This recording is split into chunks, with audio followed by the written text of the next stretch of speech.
नमस्कार विद्यार्थी मित्रांनो, competitive exam tricks with Nagesar चॅनलवरती मी तुमचा भाव तुमचा अगदी मनापासून स्वागत करतो।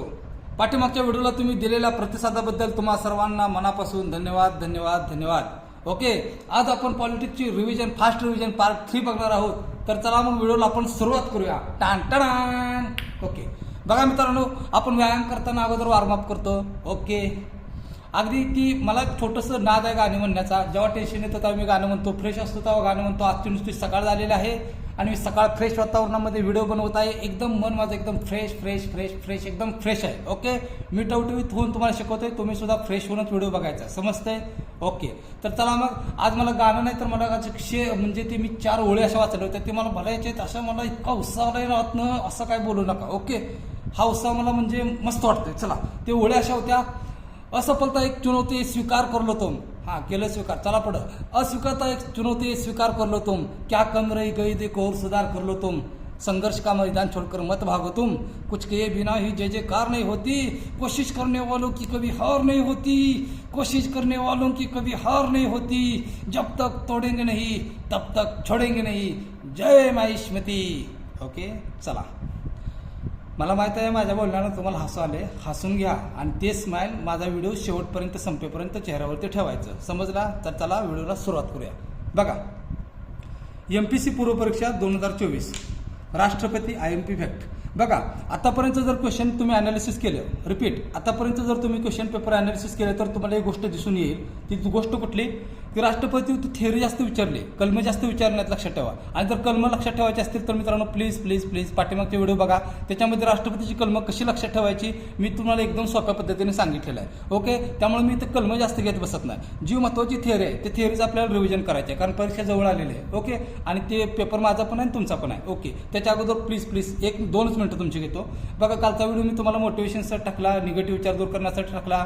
त्याच्यामध्ये बघा, हां, जास्त काय लोकांनी बघितलं नाही, मला कुठं माहिती तुम्ही एवढं पॉझिटिव्ह आहे। Oh my God. ओके, तर ठीक आहे, चला। पण त्या व्हिडिओमध्ये 2-3 कमेंट मला खूप छान वाटल्या। बघा, माझा व्हिडिओ बघत असतील तर तमन्ना मॅडम असतील किंवा वैभव ठोंबरे सर असतील, ओके, त्यांना खूप छान फायदा वाटला। ओके, की बाबा आमची निगेटिव्हिटी दूर झाली, चला माझ्या व्हिडिओ करण्याचं चीज झालं, माझ्या व्हिडिओचा एकाला जरी फायदा झाला ना, समाधान आहे, समजतंय? चला आपण व्हिडिओला सुरुवात करूया। बघा, राष्ट्रपती, बघा आता मी स्पीडमध्ये घेणार आहे, व्हिडिओ मोठा होणार आहे, लक्षात ठेवा, डाटा भरपूर आहे, कळलं का? आणि त्यामुळं स्पीडमध्ये बोलताना एखादा शब्द इकडे तिकडे झाला की लगेच आहे असं चुकलं कसं असं करत बसायचं नाही, समजतंय? माणूस आहे, समजून घ्यायचं। चला, राष्ट्रपती IMP फॅक्ट्स। बघा, निवडणुकीत भाग घेतात, हा आयोगाचा कुठलाही प्रश्नपत्रिका बघा, राष्ट्रपतीच्या निवडणुकीमध्ये कोण भाग घेतात हा प्रश्न ठरलेलाच आहे। ओके, बघा, संसदेच्या दोन्ही सभागृहाचे निर्वाचित सदस्य, ओके, राज्याच्या विधानसभांचे निर्वाचित सदस्य आणि दिल्ली व पुदुच्चेरी या केंद्रशासित प्रदेशांच्या विधानसभाचे निर्वाचित सदस्य, ओके, राष्ट्रपतीच्या निवडणुकीमध्ये भाग घेतात। Point clear?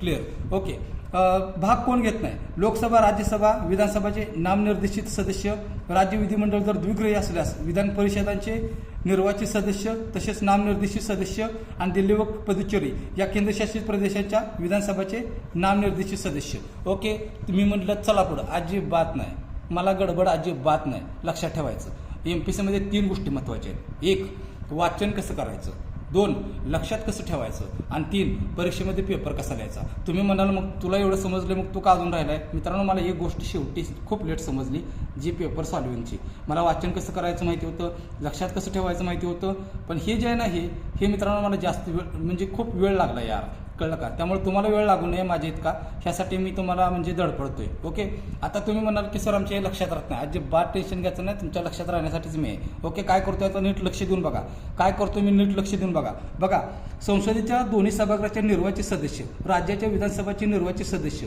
आणि दिल्ली पुदुच्चेरी केंद्रशासित प्रदेशांच्या विधानसभाचे निर्वाचित सदस्य, म्हणजे राष्ट्रपतींची जिथं जिथं निवडणूक आहे, रिपीट, राष्ट्रपतींची जिथं जिथं निवडणूक आहे तिथं तिथं तुम्हाला विधान परिषद हा शब्द कधी दिसणार नाही, कळलं का? बघा, इथं म्हटलं काय, राज्य विधिमंडळ सभाचे विधान परिषद सदस्य, आणि आयोग काय करतं, ह्याच्यामध्ये ह्यातला एक शब्द घुसवतं, रिपीट, याच्यामध्ये ह्यातला एक शब्द घुसवतं, म्हणजे कसं, कोण कोण सभागृह होतात, मग राज्य विधिमंडळ द्विगृही असल्यास विधान परिषदेचे सदस्य इथं घालतात। ओके, म्हणजे ह्याच्यामध्ये बघा, लक्षात ठेवायचं कसं, ह्याच्यामध्ये तुम्हाला राष्ट्रपतीच्या निवडणुकीमध्ये तुम्हाला विधान परिषदेचे कोणते सदस्य येत नाहीत, नामनिर्देशित पण येत नाहीत, निर्वाचित पण येत नाहीत, त्यामुळे विधान परिषद दिसला की पर्याय लगेच इलिमिनेशन करायचा, पूर्ण वाचत बसायचं नाही, इलिमिनेशन मेथड वापरायची, लक्षात ठेवा, पूर्ण वापरत बसायचं नाही। पॉईंट कळला? पहिला शब्द विधान परिषद दिसला लगेच तुम्ही एलिमेंट ते ऑप्शन काढून टाकला. दुसरा पर्याय बघा, इथं पण तुम्हाला निर्वाचित शब्द दिसेल, इथं पण तुम्हाला निर्वाचित शब्द दिसेल आणि इथं पण तुम्हाला निर्वाचित शब्द दिसेल. म्हणजे राष्ट्रपतीच्या निवडणुकीमध्ये एक गोष्ट तुम्हाला कन्फर्म झाली की राष्ट्रपतीच्या निवडणुकीमध्ये रिपीट, राष्ट्रपतीच्या निवडणुकीमध्ये नामनिर्देशित सदस्य कुठलाच नाही, लक्षात ठेवायचं. समजतंय? रिपीट, राष्ट्रपतीच्या निवडणुकीमध्ये नामनिर्देशित सदस्य कोणताच नाही. त्यामुळे हीच कन्सेप्ट तुमची इथंच लक्षात राहिली पाहिजे. पॉईंट कळला? नाही समजला? चला रिपीट. बघा, राष्ट्रपती निवडणुकीमध्ये कोण कोणी येत नाही तेव्हा लक्षात ठेवा. बघा, नामनिर्देशित सदस्य कोणतेच येत नाहीत. पॉईंट कळला? कळला. आणि विधान परिषदेचे कोणते सदस्य येत नाहीत. पॉईंट कळला? कळला. बस एवढं 2 जर फॅक्ट तुमच्या लक्षात आल्या तर परीक्षेमध्ये तुमचा प्रश्न चुकणार नाही. का चुकणार नाही? कारण ते चुकवण्यासाठी ह्याच 2 शब्दांचा वापर केला जातो. मग तुम्ही म्हणाल तुला कसं कळलं? ह्यासाठी PYQ analysis, PYQ analysis, PYQ analysis, PYQ analysis मस्टच आहे, लक्षात ठेवायचं. पॉईंट कळला? ओके, चला पुढे. आता राष्ट्रपती संदर्भात हे जे पॉईंट आहेत ना, हे भरपूर वेळा विचारले जातात. ओके, म्हणजे कसं बघा, फसवतात कशी बघा. राष्ट्रपतीच्या निवडणुकीविषयी निर्माण झालेला वाद केवळ सर्वोच्च न्यायालयात त्याचा निकाल दिला जातो. त्यातला केवळ शब्द खूप महत्त्वाचा आहे. आणि राष्ट्रपतीच्या निवडणुकीचा वाद लक्षात ठेवा, सर्वोच्च न्यायालयातच म्हणजे मिटवला जातो, काय असेल ते. मग इथं आयोग काय करतंय, सर्वोच्च न्यायालय काढून टाकणं, त्या ठिकाणी उच्च न्यायालय हा शब्द वापरला जातो. Point clear. सर्वोच्च न्यायालयाने राष्ट्रपतीची निवडणूक अवैध ठरवल्यास त्यांनी केलेल्या कृती रद्द होत नाहीत. हे रद्द होत नाहीत ना, ह्याच्यावरती मेन फोकस करायचा. रिपीट, हे रद्द होत नाही ना, ह्याच्यावरती जास्त फोकस करायचा. व त्यापुढे त्या तशाच अंमलात राहतात. परीक्षेमध्ये हा जरी वाक्य पडलं तर परीक्षेत वाक्य पडतं कसं, लक्षात ठेवा. सर्वोच्च न्यायालयाने राष्ट्रपतीची निवडणूक अवैध ठरवल्यास त्यांनी केलेल्या कृती रद्द होतात. हे वाक्य पडतं आणि तुम्ही तिथे त्या ठिकाणी कन्फ्यूज होता. तुम्ही विचार करता होत असतील, अजिबात होत नाहीत. Point clear. नंबर 3 बघा, राष्ट्रपती राजीनामा उपराष्ट्रपतींकडे देतात. तेव्हा ते उपराष्ट्रपतींनी ते तात्काळ लोकसभेच्या अध्यक्षास कळवणे गरजेचे आहे. त्या तात्काळ शब्दावर फोकस करा. म्हणून म्हणलं ना मित्रांनो, राज्यघटनेला तुम्ही एवढ्या हलक्यात नका घेऊ, कारण इथं शब्दांचा खेळ आहे. आणि फक्त केवळच एकमेव, रिपीट, आणि फक्त केवळच एकमेव आहे नाही, पंतप्रधान राष्ट्रपती ह्या शब्दांवरतीच संपूर्ण खेळ आहे, लक्षात ठेवा. आता हे प्रश्न इथं प्रश्नात कसं गंडवले, एका ठिकाणी प्रश्न आहे बघा. राष्ट्रपती राजीनामा उपराष्ट्रपती देतात व राष्ट्रपती एका महिन्याने लोकसभेच्या अध्यक्षाला कळवतात. एका महिन्याने नाही, तात्काळ कळवतात, तात्काळ. लक्षात ठेवायचं, आपली मनाची राज्यघटना तयार करायचं नाही. Point clear. चला, 4था नंबर बघा, राष्ट्रपती पुनर्निवडणुकीसाठी पात्र असतात व किती वेळा ते पद धारण करू शकतात. Point clear. हे तर फसवलं कसं जातं बघा.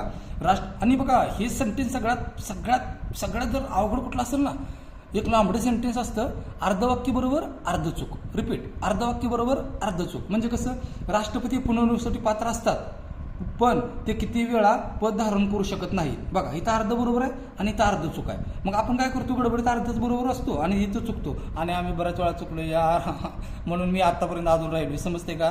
तुम्ही राहू नका, तुम्ही परदेशी पासवा. चला, कुठवर आलं तर आपलं हे पॉईंट समजले असतील. आता सारखं रिपीट करत बसत नाही. तुम्ही पण जरा रिपीट 2 वेळा व्हिडिओ बघा.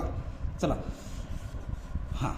निवडणुकीची पात्रता काय हो? ते भारताचे नागरिक असावेत, कॉमन आहे. वयाची 35 वर्षे पूर्ण असावेत, कॉमन आहे. लोकसभा सदस्य म्हणून निवडून येण्यास पात्र असावेत, ओके. त्यांनी कोणतेही लाभाचे पद धारण केलेले नसावे.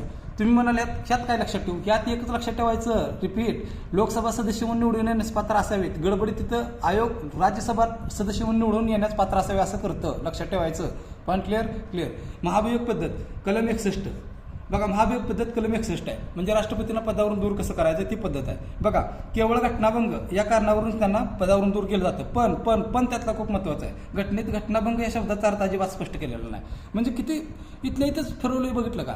इथल्या इथंच फिरवलं असतं. म्हणजे घटनाभंग या कारणावरून तुम्हाला पदावरून दूर करता येतं, पण घटनेत घटनाभंग नेमकं म्हणायचं कशाला याचं स्पष्ट उल्लेख नाही. Point clear. ओके, चला पुढे. आता महाभियोग प्रक्रियेमध्ये कोण सहभागी येतं? ओके, ही खूप महत्त्वाचा पॉईंट आहे, खूप महत्त्वाचा आहे. बघा, संसदेचे 2 सभागृह आहेत, लोकसभा आहे, राज्यसभा आहे. त्याच्यामध्ये निर्वाचित सदस्य मी मगाशी सांगितलं राष्ट्रपतीच्या फक्त निवडणुकीमध्ये सहभाग घेतात. पण खूप महत्त्वाचं आहे, राष्ट्रपतीला पदावरून दूर करताना महाभियोग प्रक्रियेमध्ये नामनिर्देशित सदस्य सुद्धा भाग घेतात. Point clear.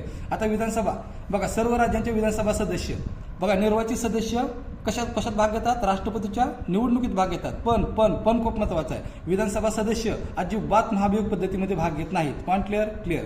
सर्व राज्यांच्या व दिल्ली व पुदुचेरी या केंद्रशासित प्रदेशाच्या विधानसभामधील नामनिर्देशित सदस्य तसेच विधानमंडळाचे सदस्य भाग घेत नाहीत. मग मी दिल्ली केंद्र पुदुचेरी मी काय वापरला शब्द? कारण पाठीमागे बघितले तुम्ही, दिल्ली पुदुचेरी विधानसभा असेल तर तिथे निर्वाचित सदस्य राष्ट्रपतीच्या नेमणुकीमध्ये भाग घेतात. पण खूप महत्वाचं आहे, महाभियोगामध्ये ते भाग अजिबात घेत नाहीत.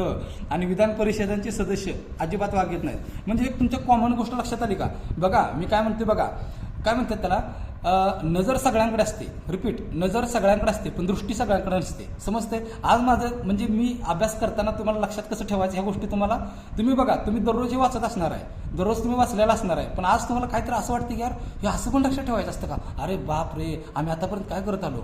टेन्शन घ्यायचं नाही, मी आहे ना सोबत तुमच्या. ओके, बघा याच्यावरून तुम्हाला एक गोष्ट काय लक्षात आली माहिती आहे का? राष्ट्रपतीची नेमणूक असू द्या नाहीतर राष्ट्रपतींना पदावरून दूर करण्याची महाभियोग पद्धत असू द्या, त्याच्यामध्ये विधान परिषदेचं कुठाच रोल नाही. रिपीट, राष्ट्रपतीची नेमणूक पद्धत असू द्या किंवा राष्ट्रपतीला महाभियोगावरून पदावरून दूर करण्याची पद्धत असू द्या, त्याच्यामध्ये काय, त्याच्यामध्ये विधान परिषदेचा कोणताच रोल नाही. त्यामुळे ऑप्शनमध्ये विधान परिषद दिसला पटकन एलिमेंट करायचं, पटकन. Point clear. चला पुढे, IMP सेंटेन्स बघा. आता ही IMP सेंटेन्स आहे. राष्ट्रपतींना घटनादुरुस्ती विधेयकाबाबत नकाराधिकार प्राप्त नाही. म्हणजेच काय हो, नकाराधिकार प्राप्त नाही म्हणजेच काय? ते विधेयक माघारी पाठवू शकत नाहीत. त्या विधेयक माघारी पाठवू शकत नाहीत. लक्षात ठेवा, त्यांना ते विधेयकाला काय ते संमती देणं बंधनकारक असतं. मग बंधनकारक कुठल्या घटनादुरुस्तीने केलं तर 24वी घटनादुरुस्ती. 24वी घटनादुरुस्ती झाली कधी? 1971ला. हे कॉमन आहे. आता हे तर ट्रिक करत बसू नका. ट्रिक कुठं करायची? जिथं डोक्याला लय ताप होतो तिथंच करायची. उगाच डिगभर ट्रिक करायची नाही. नाहीतर एखाद्या वेळेस समजा ॲक्सिडेंट बाहेर झाला आणि डोकं फुटलं तर रक्त कमी ट्रिक्सच बाहेर जास्त पडायच्या. समजते? ओके, चला पुढं. अध्यादेश म्हणजेच वटहुकूम. ओके, तरतूद बघा कलम 123 मध्ये. अध्यादेशाची तरतूद कितीमध्ये?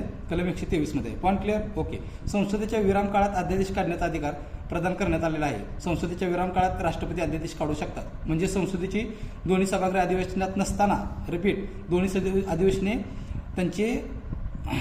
अधिवेशने नसताना, ओके, आणि कोणतीही एक सभागृह अधिवेशनात नसताना. म्हणजे बघा, अधिवेशन भरण्यासाठी इथं काय सांगायचं आहे थोडक्यात, अधिवेशन चालण्यासाठी दोन्ही सभागृह असणं गरजेचं आहे किंवा कायदा निर्माण करायचा आहे तर दोन्ही सभागृह असणं गरजेचं आहे. ओके, ज्यावेळेस मग कायदा करायची तातडीने गरज आहे, ओके, आणि अधिवेशनच नाही, त्यावेळेस राष्ट्रपती काय करू शकतात? अध्यादेश काढू शकतात. ओके, चला IMP बघा. राष्ट्रपतींचा अध्यादेश काढण्याचा अधिकार संसदेच्या कायदेविषयक अधिकाराच्या समांतर नाही. रिपीट, राष्ट्रपतीचा अध्यादेश काढण्याचा अधिकार संसदेच्या कायदेविषयक अधिकाराचा समांतर आहे असा आयोग प्रश्न देतं आणि आपल्याला त्या ठिकाणी पॉझिटिव्ह वाटतं. लक्षात ठेवा, पॉझिटिव्ह नाही, ते अधिकाराचा संसदेच्या कायदेविषयक अधिकाराच्या समांतर नाही, ते लक्षात ठेवा.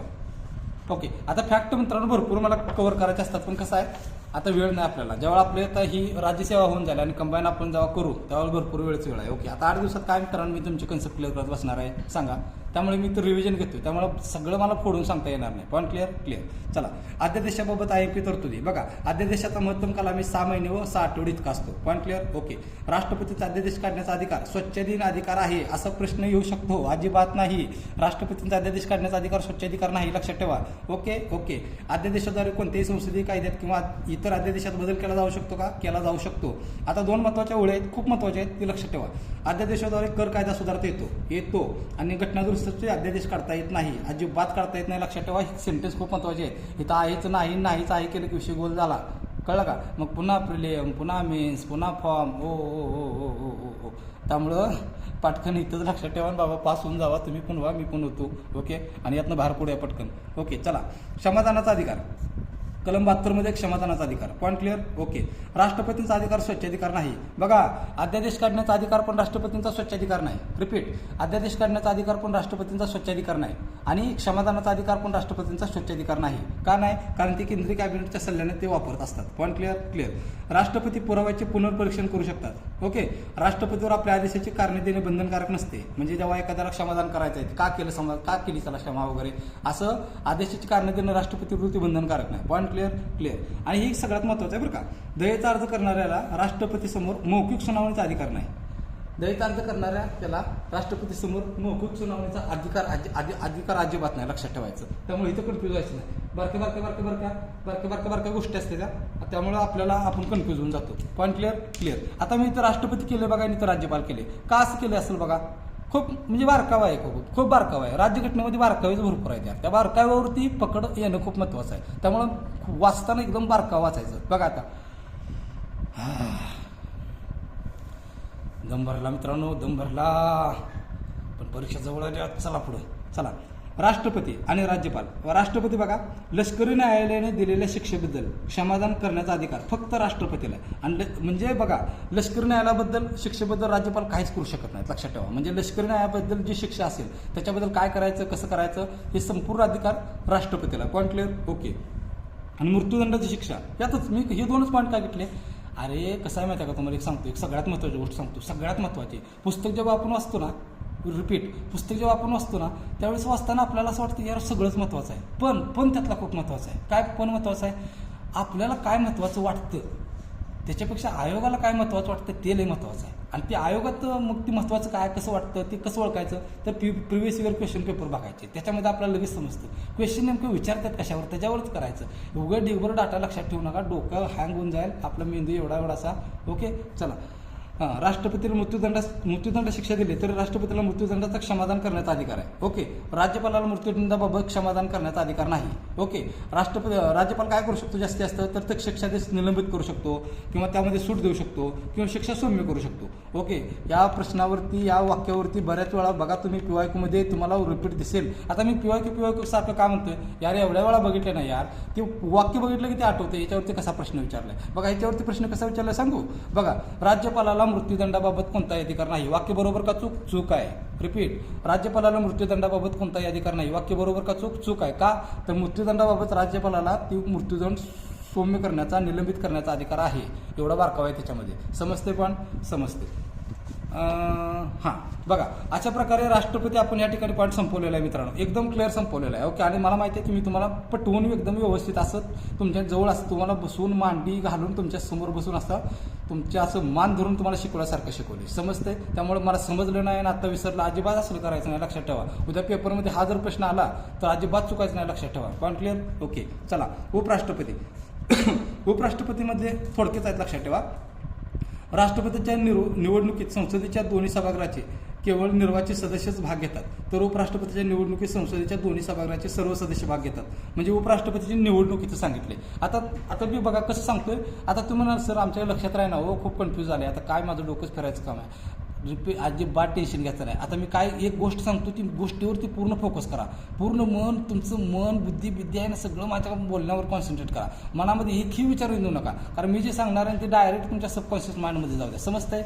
चला समजतंय. मग आता तुम्ही काय सांगणार आहे लक्षात कसं ठेवायचं बघा. मी काय म्हणतोय, राष्ट्रपतींना पदावरून दूर करण्यासाठी जी महाभियोग प्रक्रिया होती ना, महाभियोग प्रक्रिया, त्याच्यामध्ये कोण येत होतो, तर त्याच्यामध्ये येत होतं संसदेच्या दोन्ही सभागृहाचे निर्वाचित आणि नामनिर्देशित सदस्य. रिपीट, त्याच्यामध्ये येत होते संसदेच्या दोन्ही सभागृहाचे निर्वाचित व नामनिर्देशित सदस्य. ओके. कोणा कशासाठी? राष्ट्रपतींना महाभियोग प्रक्रियेद्वारे पदावरून दूर करण्यासाठी. ओके. मग काय लक्षात ठेवायचं माहिती आहे, महाभियोग प्रक्रियेमध्ये राष्ट्रपतींना पदावरून दूर करण्यासाठी जे सदस्य येत होते ना, निर्वाचित नामनिर्देशित, तेच सदस्य तेवढेच उपराष्ट्रपतीच्या निवडणुकीत येतात. किती सोपं आहे सांगा. ते सदस्य तेवढेच. Point clear? ओके. बघा तुम्ही. Point clear? चला. मग इथं पण बघा, विधिमंडळाचा कुठलाच रोल नाही. उपराष्ट्रपतीबाबत विधिमंडळाचा कुठलाच रोल नाही. म्हणजे ते निवडणुकीत भाग घेत नाही आणि त्यांना पदावर दूर करण्यामध्ये पण भाग घेत नाही. Point clear? चला. पात्रता बघा. भारताचा ते नागरिक असावेत, वयाचे 35 वर्षे पूर्ण असावीत आणि राज्यसभेचा सदस्य होण्यास पात्र असावेत. बघा, राष्ट्रपतींच्या बाबतीत काय होतं, तर राष्ट्रपतींच्या बाबतीत असं होतं की राष्ट्रपती लोकसभेचा सदस्य म्हणून निवडून येण्यास पात्र असावे. तर उपराष्ट्रपतीच्या बाबतीत काय आहे, तर उपराष्ट्रपती काय राज्यसभेचा सदस्य म्हणून निवडून येण्यास पात्र असावे. Point clear? चला. कलम 69 मध्ये काय उपराष्ट्रपतींची शपथ आहे. ते महत्वाचं कलम वाटलं म्हणून मला मी असंच घेतलं, लक्षात ठेवा. उपराष्ट्रपतींबद्दल प्रश्न आतापर्यंत तुम्ही बघा काय विचारलाय हो, तर उपराष्ट्रपतींना पदावरून दूर करण्याची पद्धत कशी आहे. तर बघा, महाभियोग पद्धतीची गरज आहे का? अजिबात नाही, लक्षात ठेवा. त्यांना पदावरून दूर करायचं असेल तर प्रथम ठराव राज्यसभेमध्ये मांडावा लागतो आणि तो तिथं प्रभावी बहुमताने जर पारित झाला, ओके, प्रभावी बहुमताने जर पारित झाला तर लोकसभेत मांडला जातो पुन्हा, आणि ते लोकसभेमध्ये साध्या बहुमताने पारित होणं गरजेचं असतं. Point clear? ओके. आता इथं लक्षात ठेवा, इथं गंडवले कसं, इथं गंडवले म्हणजे आमच्या गावाकडचा शब्द आहे तो, गंडवले म्हणजे फसवणे, इंग्लिशमध्ये त्याला चिटिंग म्हणतात. ओके. महाभियोग पद्धतीची गरज नाही. बघा, फसवतात कसे बघा, उपराष्ट्रपतींना पदावरून दूर करण्याचा ठराव प्रथम लोकसभेमध्ये प्रभावी बहुमताने पारित व्हावा लागतो. राज्यसभेमध्ये साध्या बहुमताने अजिबात नाही, अजिबात नाही, अजिबात नाही. ओके, उपराष्ट्रपतींना पदावरून दूर करण्याचा ठराव प्रथम राज्यसभेमध्ये प्रभावी बहुमत आणि लोकसभेमध्ये नंतर साधं बहुमत तरच हे होतो. लक्षात ठेवला. ओके, चला. निवडणुकीचा वाद केवळ सर्वोच्च न्यायालयामध्येच मिटवला जातो. रिपीट, निवडणुकीचा त्यांच्या पण वाद कुठं सर्वोच्च न्यायालयामध्येच मिटवला जातो. लक्षात ठेवा. Point clear. ओके, तर आपण या ठिकाणी राष्ट्रपती संपवलेले आहेत, उपराष्ट्रपती संपवलेले आहेत. आय थिंक तुम्हाला समजलेलं असणार आहे सगळं. Point clear. आता बघा, सोपे जे बारके आहेत मी ते पटापट या ठिकाणी घेण्याचा प्रयत्न करणार आहे. आज हाय का गेला तुम्ही पूर्ण? मला असं वाटतं की मला असं वाटतं तुम्ही बसलाय अजून. ओके, अजिबात उठून जायचं नाही सांगून ठेवतोय.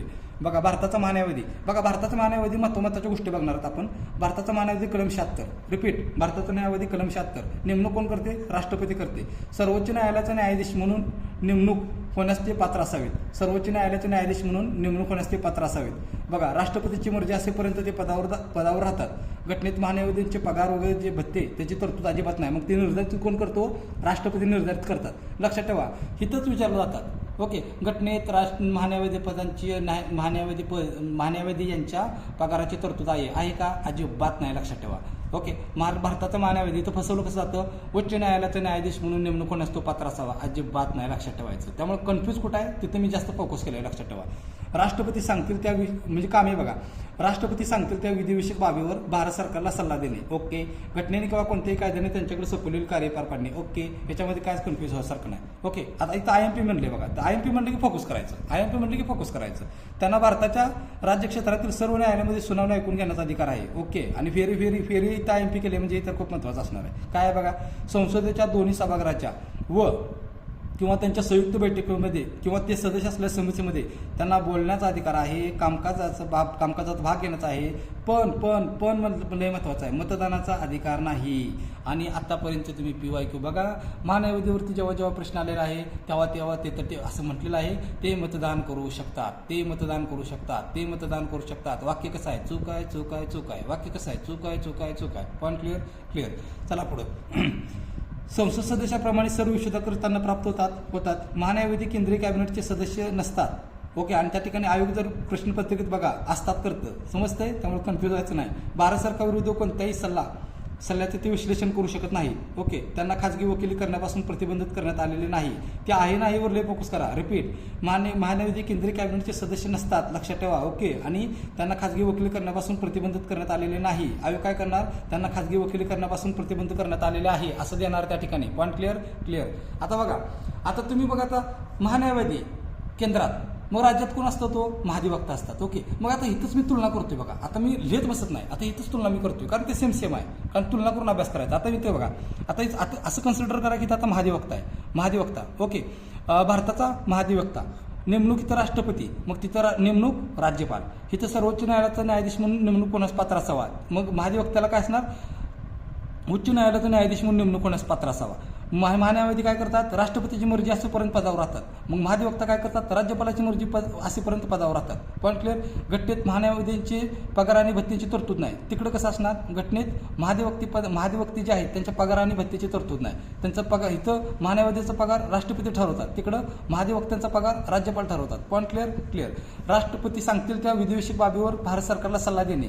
आणि तिकडं काय असणार? ते भारत सरकार म्हणल्यावर तिकडं राज्य सरकार असणार. म्हणजे राष्ट्रपती आपलं राज्यपाल सांगतील त्या विधिविषयक बाबीवर राज्य सरकारला सल्ला देणे कोणाचं काम आहे? महाधिवक्त्याचं. लक्षात ठेवा. Point clear. ओके, आता इथं बघा, इथं बारकावं बघा, त्यांना राज्यक्षेत्रातील सर्व न्यायालयामध्ये सुनावणी ऐकून घेण्याचा अधिकार आहे. ते पण तिकडं पण सेमच आहे.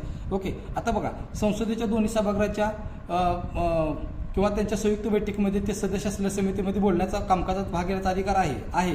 आणि तिकडे मतदानाचा अधिकार नाही. बघा, ह्यांना पण मतदानाचा अधिकार नाही, त्यांना पण मतदानाचा अधिकार नाही. Point clear. ओके, महान्यायवादी केंद्रीय कॅबिनेटचे सदस्य नसतात. ते तिकडं पण ते नसतात. लक्षात ठेवायचं.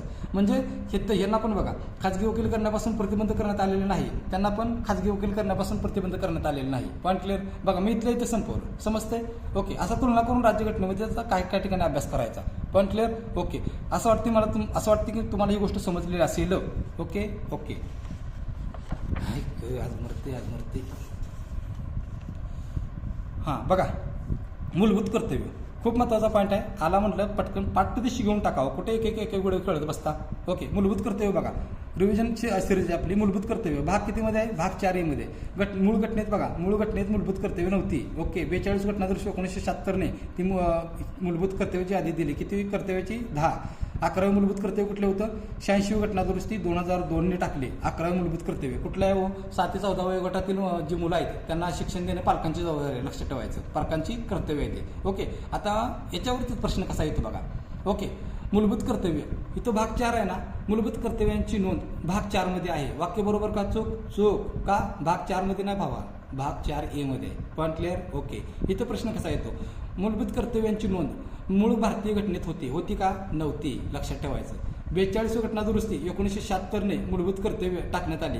ओके, मग तुम्ही म्हणणार ही बरोबर आहे का, बरोबर आहे. मग इथं कन्फ्यूज कसं केलं जातं, आयोग कसं करतं, 44 घटना दुरुस्ती असं करतं. ओके, 10 मूलभूत कर्तव्याची यादी दिली, ह्याचं काही नाही. 11 इथं तर बाप रे बाप रे बाप बाप बाप बाप बाप, ह्या तर प्रश्नात मित्रांनो एवढ्या वेळा गंडवले आयोगानं, लक्षात ठेवा, एवढ्या वेळा गंडवले. तुम्ही विचार बी करणार नाही की असं पण प्रश्न आहेत. तुम्ही पाठीमागे जाऊन बघा, मग कंबाईनचे बघा, राजसेवेचे बघा, राजसेवा मेन्सचे पण बघा, लक्षात ठेवा. बघा, 11वे मूलभूत कर्तव्य 86वी घटना दुरुस्ती 2000 टाकण्यात आली. हे वाक्य बरोबर दिले, हे वाक्य म्हणजे चुकीचं दिलंय. तुम्ही म्हणाल यात काय चुकलं, त्यांनी साल बदलले, साल. 86वी घटना दुरुस्ती कंसात 2003 केले, 2003 2003 2003. मी 3 वेळा म्हणतो, लक्षात ठेवायचं. इथं 86वी घटना दुरुस्ती देतात आणि कंसात 2003 करतात, आणि इथं बरोबर फसवले. म्हणजे किती मायक्रो अभ्यास करावा लागते बघा. आपल्याला काय वाटतं, एक पुस्तक वाचलं, रिव्हिजन झालं, माझं झालं, चला कधी येतं एकदा हॉल तिकीट येते, कधी मी एकदा परीक्षा देते, झालं. तसं होत नाही, खूप बारकावीनं अभ्यास करावा लागतो, लक्षात ठेवायचं. राज्यघटनेच्या बाबतीत ओके, राज्यघटनेला हलक्यात घ्यायचं नाही. तू म्हणाला तर खूप अवघड गोष्ट झाली की मग आता काय करायचं, oh my God. Okay, tension अजिबात घ्यायचं नाही, लक्षात ठेवा. 86वी घटना दुरुस्ती दिलं की नाही. आता मी काय करतो बघा, इथं 86वी घटना दुरुस्ती आहे बरोबर, 86वी घटना दुरुस्ती, तर इथं 8 वजा 6, 8 वजा 6 किती येतं, 2, म्हणून 86वी घटना दुरुस्ती 2002 असं लक्षात ठेवायचं. Point clear, clear. चला आता बघा, मूलभूत कर्तव्याची समिती कुठली होती, स्वर्णसिंह समिती होती, लक्षात ठेवा. रिपीट, मूलभूत कर्तव्याशी निगडीत समिती कुठली होती, स्वर्णसिंह समिती होती. ओके, आता बघा, मूलभूत कर्तव्य तुम्हाला हे आहेत माहीत पाहिजेत. का माहीत पाहिजेत, कारण हे मूलभूत कर्तव्य कुठले नाही म्हणलं की त्याच्यामध्ये 2-3 कर्तव्य एक्स्ट्रा ॲड केले जातात, आणि आपल्याला काय वाटतं, हां असतील ते कर्तव्य, आपल्याला काय वाटतं ते कर्तव्य असतील, मग अजिबात तसं नाही. Point clear, clear. बघा, मूलभूत कर्तव्य तर 11 आहेत. ओके, तुम्ही म्हणाल सर लक्षात राहत नाही, अजिबात टेन्शन घ्यायचं नाही. मी आहे म्हणल्यानंतर लक्षात राहण्याचा प्रश्नच नाही. ओके, चला पहिलं मूलभूत कर्तव्य बघा, ही 2 तर पहिल्यांदा लक्षात ठेवा यार, कारण जिथं आपली घटना आहे, घटनेपासून सुरुवात आहे म्हटल्यानंतर घटनेचं पालन करणं तर पहिलं कर्तव्य आपलं पाहिजे. ओके, आणि ज्या लोकांनी आपल्या देशाला स्वातंत्र्य मिळवून दिले त्या उदात्त आदर्शांची जोपासना करणं हे तर आपलं दुसरं कर्तव्य आहे. म्हणजे पहिलं कर्तव्य आपले घटना आहे तर सगळं आहे. ओके, म्हणजे घटनेचं पालन करणं पहिलं कर्तव्य आहे. ओके, आणि उदात्त आदर्शाची जोपासना करणं दुसरं कर्तव्य आहे. ओके, आता इथनं पुढे मी आता लक्षात कसं ठेवते बघा, इंग्लिशमध्ये आता काय म्हणतो बघा, आता मी कसं लक्षात ठेवते बघा, 3ला आपण इंग्लिशमध्ये काय म्हणतो, 3ला आपण इंग्लिश, बोटं दिसतात का माझी बघा, बोटं, हां, 3ला इंग्लिशमध्ये आपण काय म्हणतो, 3 म्हणजे काय, 3 घटक. मग 3 मध्ये 3 घटक, सार्वभौम एकता एकात्मता उन्नत ठेवणे. बघा, सार्वभौम एकता एकात्मता उन्नत ठेवणे, मूलभूत कर्तव्य 3 संपलं. ओके, 4 म्हणजे काय, 4 म्हणजे काय, 4 वरनं काय लक्षात ठेवायचं, फोर्स. 4 वरनं काय लक्षात ठेवायचं, फोर्स. म्हणजेच काय, फोर्स काय करते, संरक्षण करते. म्हणजे 4 मध्ये आलं देशाचं संरक्षण, 4 मध्ये आलं देशाचं संरक्षण. 5 म्हणजे असं लक्षात ठेवायचं, 5 ही 5 बोट आहेत, दिसतात का नाही, ही 5 बोट आहेत. ही काय, 5 बोटं. मग ही 5 बोटं बघा, ही जाती पाती प्रदेश भाषा ह्यात अशी विभागलेले आहेत. त्यामुळे ह्या 5 बोटामधले मी जाती पाती प्रदेश विभागता जेव्हा मी दूर करेन ह्या 5 बोटातली, तेव्हा ही 5 बोटं अशी एकत्र येतील. अशी 5 बोटं एकत्र येतील आणि आमचा देश एकात्मक होईल. ओके, आमच्या देशामध्ये बंधुभाव वाढीस लागेल. बंधुभाव कधी वाढीस लागणार, ज्यावेळेस या बघा, ही मध्ये सुटा दिसतात काय, असं मध्ये गॅप, ती भेद आहे, भेद. ओके, ही मध्ये ही दिसते का तुम्हाला, ती भेद आहे, भेद. त्याच्यामध्ये कोण प्रादेशिक, भाषिक, वांशिक, जातीभेद, ही जाती सगळं जर ज्यावेळेस मिटलं जाईल त्यावेळेस आपण एक होऊ, आपला बंधुभाव वाढीस लागेल. त्यामुळे 5 म्हणले की माझी मूठ आठवली पाहिजे, लक्षात ठेवायचं, समजते. ओके, चला 6 म्हणजे मिक्स. रिपीट, 6 म्हणजे मिक्स, म्हणजेच काय, संमिश्र संस्कृतीच्या वारशाचे जतन, संमिश्र संस्कृतीच्या वारशाचे जतन. Point clear. ओके, 7 म्हणजे काय, बघा कसं केले, मस्त केले यार. सेवन म्हणजे काय, हेवन. हेवन म्हणजे काय, स्वर्ग. आणि स्वर्ग बघा आपण पिक्चरमध्ये बघतो तिथे काय काय असतं, वने असतात, नद्या असतात, सरोवर असतात, निसर्ग एकदम भारी असतो, मस्त मस्त सगळं. त्यामुळे ती सेवन म्हणजे हेवन लक्षात ठेवायचं. एट म्हणजे काय, एट म्हणजे त्याच्यावरून आईन्स्टाईन आठवते का बघा तुम्हाला, आईन्स्टाईन. एट म्हणजे आईन्स्टाईन. मग आईन्स्टाईन कोण होते, शास्त्रज्ञ होते. मग तुम्हाला आठवलं पाहिजे विज्ञानिष्ठ दृष्टिकोनात वाढ, विज्ञानिष्ठ दृष्टिकोनात वाढ. Point clear. ओके. 9 बघा, 9ला का आपण काय म्हणतो, 9 म्हणजे काय होतं त्याच्यावरून, वाईन. मग वाईन पिऊन माणूस काय करतो, सार्वजनिक मालमत्तेचं नुकसान करतो. मग वाईन करून पिऊन काय करतो माणूस, सार्वजनिक मालमत्तेचं नुकसान करतो. ते आपल्याला नुकसान नाही करायचं, आपल्याला रक्षण करायचं आहे. त्यामुळे 9वरनं वाईनवरून तुमची ही गोष्ट लक्षात राहील. Point clear. चला 10 नंबर बघा. 10 म्हणजे काय, टॉप 10 म्हणजे काय, टॉप 10 म्हणजे काय, टॉप 10 म्हणजे आपल्या राष्ट्राला सतत उन्नतीच्या मार्गावर नेण्यासाठी प्रयत्न करायचे. Point clear. आणि 11व तुम्हाला माहितीच आहे, पालकांनी आपल्या अपत्यास 7 ते 14 वयापर्यंत जे शिक्षण आहे ते देणं त्यांचं कर्तव्य आहे, द्यायचं. पोरं नाही शाळेत गेले तर उचलून न्यायचं, चोपायचं आणि शाळेत घालायचं. Point clear. ओके. चला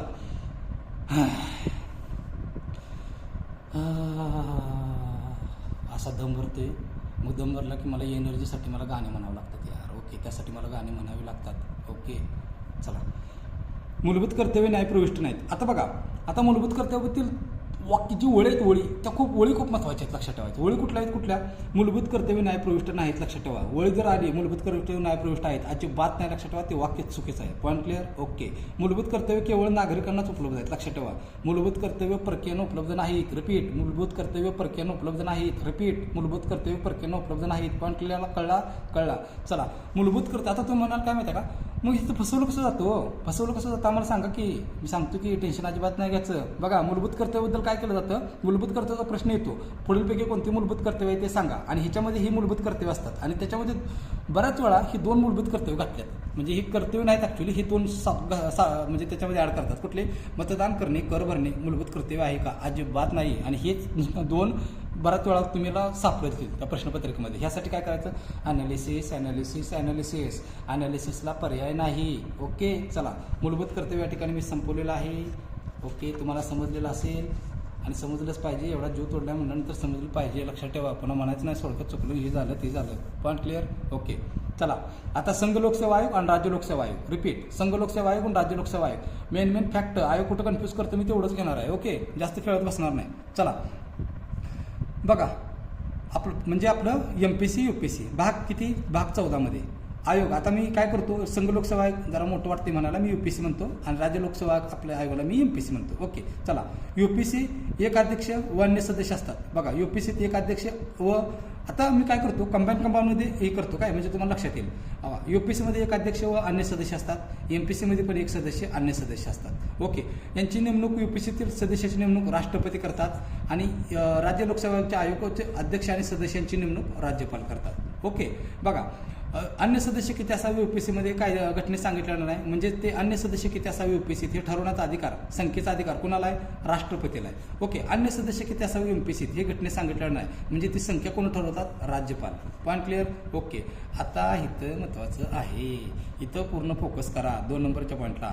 बघा, पदावर दूर करणे, राष्ट्रपती पदावर दूर करतात. कुणाला, UPSCच्या अध्यक्ष सदस्याला पदावरून दूर कोण करतात, राष्ट्रपती करतात. कुणाच्या सल्ल्याने, सर्वोच्च न्यायालयाच्या सल्ल्याने. Point clear. पदावरून दूर करणे, MPSCचा आयोग. बघा, अध्यक्ष व सदस्य राष्ट्रपती, पदावरून दूर करणे कुणाला, MPSCच्या अध्यक्ष व सदस्यांना कोण करतं, राष्ट्रपती दूर करतात. कुणाच्या सल्ल्याने, सर्वोच्च न्यायालयाच्या सल्ल्याने. किती म्हणजे बारकावा बघितलं का तुम्ही, किती बारकावा बघितलं, खोड किती बघितलं का. ओके. म्हणजे इथं जे नवीन पोरं आहेत ना, ते इथेच कन्फ्यूज होतात यार. ते काय म्हणतात माहिती का, इथं राष्ट्रपती करतायत दूर म्हणल्यानंतर इथं राज्यपाल करणार उच्च न्यायालयाच्या सल्ल्याने, असं तुम्हाला वाटू शकतं. लक्षात ठेवा, अजिबात नाही, अजिबात. त्यामुळे राज्य लोकसेवा आयोगाबद्दल मी एक सेंटेन्स रिपीट करतोय. राज्य लोकसेवा आयोगाच्या अध्यक्ष व सदस्याची नेमणूक राज्यपाल करतात. पण खूप महत्त्वाचं आहे, राज्य लोकसेवा आयोगाच्या अध्यक्ष व सदस्यांना पदावरून दूर राष्ट्रपती करतात. कुणाच्या, सर्वोच्च न्यायालयाच्या सल्ल्याने. Point clear. चला, खर्च बघा, केंद्राच्या संचित निधीवर असतो, यांचा असतो राज्याच्या संचित निधीवर. ओके. यांचा पण बघा, हे सरकारांच्याकडून काय गोष्टीसाठी सल्ला मागत असतं, लक्षात ठेवा. आणि हे सल्ला देण्याचे काम करत असतात. पण त्यातला खूप महत्त्वाचा आहे, संघ लोकसेवा आयोगाचा सल्ला केंद्र सरकारवरती बंधनकारक नसतो, ते फक्त सल्लागारी स्वरूपात असतो. राज्य सरकारला दिलेला सल्ला MPSCचा तो सुद्धा त्यांच्यावर बंधनकारक नसतो, तो सुद्धा सल्लागार स्वरूपात असतो. आणि प्रश्न एवढा संभवला आहे, की संघ लोकसेवा आयोगाचा सल्ला केंद्र सरकारवर बंधनकारक असतो का? अजिबात नाही, लक्षात ठेवायचं, अजिबात नसतो. त्यामुळे आता पुन्हा विसरायचं नाही. ओके, पण तो सल्ला जर समजा सरकारनं पाळला नाही, फेटाळून लावला, तर का फेटाळून लावला बाबा, त्याची कारणं तेवढी सांगावी लागतात. एवढाच फरक आहे, लक्षात ठेवा. काय करायला लागतं, त्याची कारणं तेवढी सांगावी लागतात. Point clear? ओके. आता 5वा नंबर महत्त्वाचा बघा, यूपीसी काय करते, आपल्या कामाचा अहवाल राष्ट्रपतीकडे देतात आणि राष्ट्रपती काय करतात, ते संसदेच्या प्रत्येक सभागृहासमोर मांडतात. एमपीसी काय करते, आपल्या कामाचा अहवाल राज्यपालाकडे देते आणि राज्यपाल काय ते विधिमंडळाच्या प्रत्येक सभागृहाकडे ते मांडतात. ओके, तुम्ही ह्याला सेंटेन्स हलक्यात घेऊ नका बरं का. याच्यावरती बऱ्याच वेळा प्रश्न विचारला. कसा बघा, राज्य लोकसेवा आयोग आपल्या कामाचा अहवाल विधिमंडळामध्ये मांडते, झालं. राज्यपाल गॅपच टाकला त्यांनी, अजिबात नाही, हे वाक्य चुकीचं आहे. एमपीसी राज्यपालाकडे देणार, राज्यपाल विधिमंडळाकडे. इथं यूपीसी राष्ट्रपतीकडे देणार, राष्ट्रपती संसदेच्या सभागृहाकडे. Point clear? ओके, चला.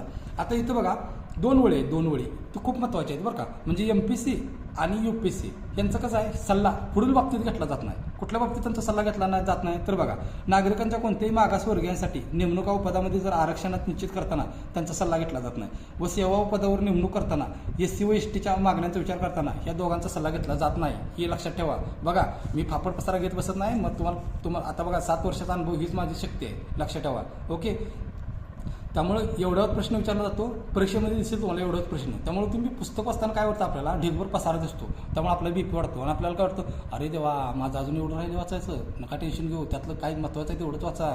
Okay, point clear? चला, अब मर जाएंगे हम. चला, हां, काय राहिलं आता, हे झालं का? 1 मिनिट मित्रांनो, जरा मला बघू द्या काय राहिले. उपराष्ट्रपती झालेले आहे, राष्ट्रपती झालेले आहे. ओके, आता आपलं राहिलेलं काय आहे, घटनादुरुस्ती. ओके, चला. आता या ठिकाणी आपण घटनादुरुस्ती बघणार आहोत बरं का. या घटनादुरुस्तीबद्दल मेन जे फॅक्ट आहेत का ना, तेवढे फॅक्टच आपण बघणार आहोत. आणि आपला कदाचित आता शेवटचा टॉपिक असं समजा, म्हणजे अजून कदाचित सिरीज होईल एखादी वाटते राज्यघटनेवर, पण आजच्या लेक्चरमधला शेवटचा, कारण व्हिडिओ खूप मोठा व्हायला लागला आहे. ओके, चला. घटनादुरुस्ती बघा, घटनादुरुस्ती आहे भाग 20 मध्ये, कलम 368, अधिकार घटनादुरुस्ती करण्याचा फक्त संसदेला, लक्षात ठेवा. केशवानंद भारती खटला काय म्हणला बघा, याचा पाठ झालं पाहिजे यार. केशवानंद भारती खटला काय म्हटला, की तुम्हाला घटनांमध्ये दुरुस्त करण्याचा अधिकार आहे, पण त्यातला खूप महत्त्वाचा आहे, पण तुम्ही घटनेची जी काही मूळ संरचना आहे त्या मूळ संरचनेला तुम्ही धक्का लावू शकत नाही. Point clear? आता घटनादुरुस्ती पद्धतीबाबत IMP जे फॅक्ट आहेत ना, त्या फॅक्टवरती बऱ्याच वेळा प्रश्न विचारलाय. तो प्रश्न कसा विचारलाय याच्यावरती पूर्ण फोकस करा. कसं करायचं बघा, घटनादुरुस्तीचे विधेयक असतं ना, बघा, घटनादुरुस्तीचे विधेयक असते ते संसदेच्या कोणत्याही सभागृहात मांडता येते. बघा, घटनादुरुस्तीचे जे विधेयक असते ते संसदेच्या कोणत्याही सभागृहात पहिल्यांदा मांडता येते. असे विधेयक राज्य विधिमंडळात मांडता येत नाही, ही खूप IMP फॅक्ट आहे, लक्षात ठेवा. याच्यावरती आयोग फसवतं कसं, घटनादुरुस्ती विधेयक पहिल्यांदा लोकसभेमध्ये मांडलं जातं, चूक आहे. घटनादुरुस्ती विधेयक पहिल्यांदा राज्यसभेमध्ये मांडलं जातं, चूक आहे. घटनादुरुस्ती विधेयक पहिल्यांदा म्हणजे कोणत्याही सभागृहामध्ये मांडलं जातं, असा क्रम नाही की पहिल्यांदा राज्यसभेत मांडा नंतर लोकसभेत मांडा. Point clear? ओके. आता तुम्हाला वाटेल की घटनादुरुस्ती म्हणजे किती मोठी गोष्ट आहे यार. ओके, त्यामुळं एखादा मंत्रीच मांडत असेल, अजिबात नाही. घटनादुरुस्ती जे विधेयक आहे ते मंत्री पण मांडू शकतात आणि खाजगी व्यक्ती पण मांडू शकतात, लक्षात ठेवा. मंत्री किंवा खाजगी व्यक्ती मांडू शकतात. Point clear? विधेयक मांडण्यासाठी राष्ट्रपतींची पूर्वसंमती आवश्यक नाही, हे वाक्य आपल्याला ते ऐनवेळी एक्झाममध्ये पडले तर आपल्याला पटतच नाही. आपण म्हणतो हां घटनादुरुस्ती करायची आणि राष्ट्रपतीची परमिशन नाही, असं कुठं होतं का? अरे तसं नाही, आपल्याला वाटून काय फायदा, जे घटनेचं आहे तेच खरं. ओके, चला. विधेयक मांडण्यासाठी राष्ट्रपतींची पूर्वसंमती आवश्यक नाही, लक्षात ठेवा. Point clear? ओके. विधेयक दोन्ही सभागृहात विशेष बहुमताने पारित होणे गरजेचं आहे. का? कारण घटनादुरुस्ती भावात ही. ओके, चला. घटनादुरुस्ती विधेयकाबाबत संयुक्त बैठकीची तरतूद नाही. घटनादुरुस्ती विधेयकाबाबत संयुक्त बैठकीची तरतूद आहे का? अजिबात नाही, लक्षात ठेवायचं. आहे का? अजिबात नाही. Point clear? बघा, राष्ट्रपतीला विधेयकास संमती देणे बंधनकारक, ही पॉईंट लय महत्वाचा आहे. पाठीमागं पण आपण बघितला, घटनादुरुस्तीच्या बाबतीत त्याला बंधनकारक, त्या विधेयकाला संमती देणं राष्ट्रपतीवर बंधनकारक आहे. कोणती घटनादुरुस्ती? 24वी घटनादुरुस्ती. कितीची? 1971ची. Point clear? ओके. आता इथला पॉईंट महत्वाचा बघा, कलम 368 मध्ये घटनादुरुस्तीचे 2 प्रकार सांगितले आहेत. कुठले? संसदेच्या विशेष बहुमताने होणारी आणि संसदेच्या विशेष बहुमत आणि निम्म्या राज्याचे साधे बहुमत. ओके, पण खूप महत्वाचं आहे. काय तर तुम्ही असं सांगितले की संसद साध्या बहुमताने सुद्धा घटनादुरुस्ती करता येऊ शकते, पण ती 368 अंतर्गत घटनादुरुस्ती समजली जाणार नाही. Point clear? ओके. ह्याच्यामध्ये थिअरी खूप महत्वाची आहे. मग तुम्ही म्हणणार की त्या साधे बहुमत, विशेष बहुमत ह्याच्यामध्ये कुठल्या तरतुदी येतात? ते तरतुदी बघा, शेवटचा पॉईंट आपला आणि संपून जायला आपलं लेक्चर. ओके. बघा, संसदेच्या साध्या बहुमताने काय संसदेच्या साध्या बहुमताने घटनादुरुस्ती कुठं कुठं होते नवीन राज्याची निर्मिती दुसरी अनुसूची म्हणजे त्यातमध्ये काय पगार आहेत लक्षात ठेवा संसदेची गणसंख्या संसद सदस्याचे पगार संसदेच्या कामकाजाचे नियम संसदेत इंग्रजीचा वापर सर्वोच्च न्यायालयातील न्यायाधीशाची संख्या सर्वोच्च न्यायालयात अतिरिक्त कार्यक्षेत्र बहाल करणे कार्यालयीन भाषेचा वापर नागरिकत्व संसद राज्य विधिमंडळ निवडणुका मतदारसंघाचे परिसीमन केंद्रशासित प्रदेश 5वी अनुसूची ह्याच्यामध्ये बदल करायचा असेल तर लक्षात ठेवा साध्या बहुमताने करावा लागतो आणि विशेष बहुमत म्हणजे आता बघा संसदेचे विशेष बहुमत व निम्म्या राज्यांचे बहुमत ह्याच्यामध्ये दुरुस्त म्हणजे यांची संमती कधी लागते कुठल्या गोष्टीसाठी ओके थांबा जरा बघा तू म्हणाल हे लक्षात राहत नाही लक्षात राहायचं टेन्शन घ्यायचंच नाही मी आहे इथं म्हटल्यानंतर मी कसं करतो फक्त त्याच्यावर लक्ष द्या मी काय करतोय कसं करतो त्याच्यावर फक्त लक्ष द्या अगोदर फक्त बघा ओके संसदेचे विशेष बहुमत व निम्म्या राज्यांच्या साध्या बहुमताने घटना दुरुस्ती बघा राष्ट्रपतीची निवडणूक व त्यांची पद्धत आहे आता बघा का हो हे पॉईंट ह्याच्यामध्येच काय घेतले असतील हो तर आपण असं लॉजिक लावायचं बघा ते खरं खोटं आपल्याला माहित नाही पण आता आपल्याला लक्षात ठेवायचं मी टेक्निक सांगायला लागलो तुम्हाला मी काय करतोय लक्षात ठेवायचं टेक्निक सांगायला लागलो बघा आता बघा संसदेचे विशेष बहुमत व निम्म्या राज्यांचं साधे बहुमत पाहिजे म्हणजे निम्म्या राज्यांचा विचार केला इथं ओके मग पहिला पॉईंट आहे काय राष्ट्रपतीची निवडणूक व त्यांची पद्धत मग राष्ट्रपती निवडणूक व राज्यांचं काय काम आहे मग पाठीमाग तुम्हाला नेमणूक आठवली पाहिजे नेमणुकीमध्ये बघितलं का तुम्ही राज्य विधानसभाचे निर्वाचित सदस्य की राष्ट्रपतीच्या निवडणुकीत येतात आलं नाही राज्याचा संबंध म्हणून इथं हे पॉईंट आहे दुसरा पॉईंट बघा संघराज्य व घटक राज्य ही तर नावातच राज्य आहे त्यामुळे विषय संपला राज्य त्यामुळे ही लक्षात राहिले पाहिजे पॉईंट क्लिअर ओके सर्वोच्च न्यायालय उच्च न्यायालय हा तेवढा पॉईंट खूप महत्त्वाचा आहे हा पॉईंट तेवढा लक्षात ठेवा तुम्ही संघराज्य घटक राज्य बघा संघराज्य घटक राज्य यामध्ये कायदेविषयक शक्तींची विभागणी ह्यासाठी पण काय आहे संसदेचं विशेष बहुमत आणि राज्याचे साधे बहुमत इथं पण राज्य आलं त्यामुळे तुम्हाला लगेच कळलं पाहिजे राज्य इथं असणार आहे 7व्या अनुसूचित कोणतीही सूची ह्याच्यामध्ये बदल करायचा असेल तर ही मेथड आहे किंवा संसदेतील राज्याचे राज्य आलं इथं पण राज्य आहे इथं पण राज्य आहे कुठं गेलं इथं पण राज्य आहे इथं पण राज्य आहे ओके त्यामुळं राज्य पॉईंट क्लिअर ओके तुम्ही म्हणाला मग इकडं पण नवीन राज्याची निर्मिती आहे भावा सगळीकडे तसं करत बसायचं नाही नवीन राज्याची निर्मिती बेसिक प्रश्न आहे पहिल्या पानावरचा पॉईंट क्लिअर ओके कलम 368 मधील तरतुदी कलम 368 मध्ये आता 68 मधील तरतुदीमध्ये काय आहे घटना दुरुस्ती आहे मग घटना दुरुस्ती कसं काय लागतं लोकसभा आणि राज्यसभा दोन्ही पण लागतं ना दोन्हीकडे पण ते विशेष बहुमताने पार जावं लागतं म्हणून असं घेतलं असं लक्षात ठेवायचं पॉईंट क्लिअर बघा हे तुम्ही लक्षात ठेवलं हे अजून लय महत्त्वाचा पॉईंट आहे संख्या बघा संख्या काय कुठे गेलं दुसरी अनुसूची म्हणजे इथं 2 नंबर ओके आणि इथं कुठे गेलं दुसरी अनुसूची आणि इथं 5वी व 6वी अनुसूची बघा 5 व 6 अनुसूचीमध्ये बदल करायचा आहे साधे बहुमत आणि इथं कुठे गेली 7वी अनुसूची ओके म्हणजे 5 6 इथं आहे आणि 7 इथं आहे बघा मी कसं करतोय 5 6 7 5 6 7 5 6 7 तिथं गेलो असं करत बसायचं नाही 7 6 5 7 6 5 अजिबात असं करत बसायचं नाही त्यासाठी काय करायचं रिव्हिजन करायचं पॉईंट क्लिअर ओके संसदेच्या विशेष बहुमताने घटना दुरुस्ती रिपीट संसदेच्या विशेष बहुमताने घटना दुरुस्ती मग विशेष बहुमताने काय केलं जातं या पद्धतीने मूलभूत हक्क व मार्गदर्शक तत्वे आणि पहिल्या व तिसऱ्या पद्धतीमध्ये न येणाऱ्या तरतुदीमध्ये बदल केला जातो फक्त एवढंच लक्षात ठेवायचं तुम्ही काय ठेवायचं मूलभूत हक्क आणि मार्गदर्शक तत्वे यांच्यामध्ये बदल केला जातो संसदेच्या विशेष बहुमताने ओके मग विशेष बहुमत कुणाला लागतं मामू लक्षात ठेवा बाद झालं विशेष बहुमत कुणाला मामू आणि हे तुमचं लक्षात आहेच आणि हे लक्षात राहिलं म्हणजे हे लक्षात तुमच्या राहणारच आहे पॉईंट क्लिअर